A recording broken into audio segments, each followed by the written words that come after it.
Assalamualaikum warahmatullahi wabarakatuh.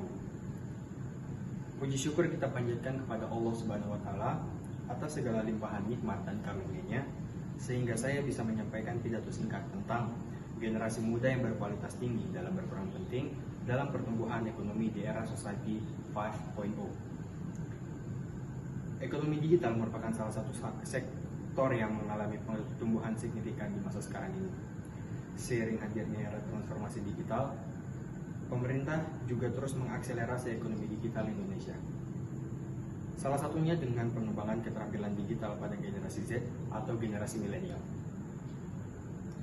Indonesia memiliki jumlah penduduk usia produktif mencapai lebih dari 191 juta orang, dan sebagian besarnya merupakan generasi Z atau generasi milenial. Hingga 2030, Indonesia diperkirakan membutuhkan talenta sebanyak 9 juta orang. Selama masa pandemi ini, ada beberapa sektor yang mengalami peningkatan dalam hal digitalisasi, yaitu di bidang pendidikan atau edutech dan kesehatan atau health tech. Dikutip dari Menko Erlangga dalam sambutannya pada acara kuliah umum akselerasi pemulihan dan transformasi ekonomi melalui dukungan teknologi digital yang diadakan di Universitas Hasanuddin Makassar.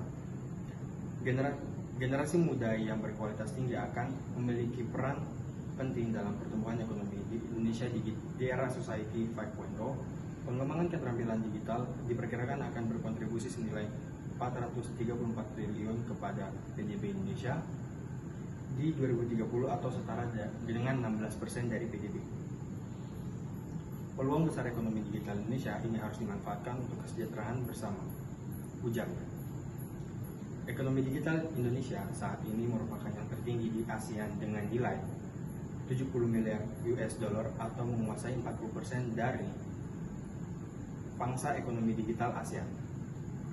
Nilai tersebut diperkirakan terus tumbuh hingga mencapai 146 miliar US dollar pada tahun 2025. Salah satu sektor pendatang baru yang tampil mengisi landscape ekonomi digital Indonesia adalah sektor edutech atau pendidikan, yang saat ini mencapai pengguna aktif dengan pertumbuhan signifikan mencapai 200% pada 2020. Pemerintah terus mendorong pengembangan talenta digital melalui berbagai program seperti Gerakan Nasional Literasi Digital, Digital Talent Scholarship, dan Digital Leadership Academy.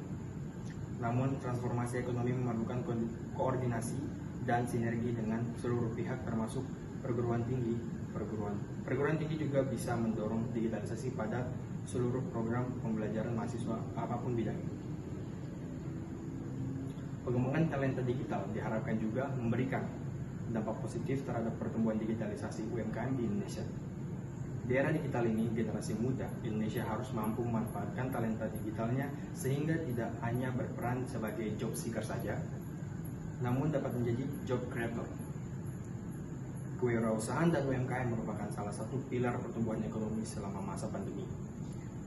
UMKM Indonesia saat ini berjumlah sekitar 64,2 juta usaha dan berkontribusi 60,51% terhadap PDB atau senilai 9.580 triliun.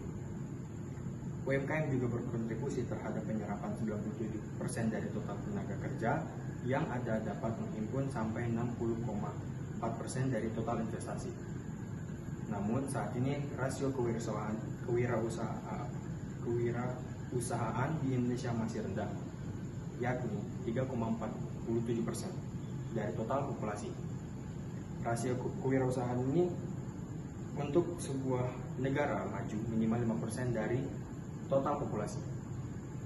UMKM sendiri masih mengalami berbagai tantangan seperti inovasi dan teknologi yang perlu ditingkatkan, pembiayaan dan sumber daya manusia, branding dan pemasaran legalitas, serta standarisasi dan sertifikasi.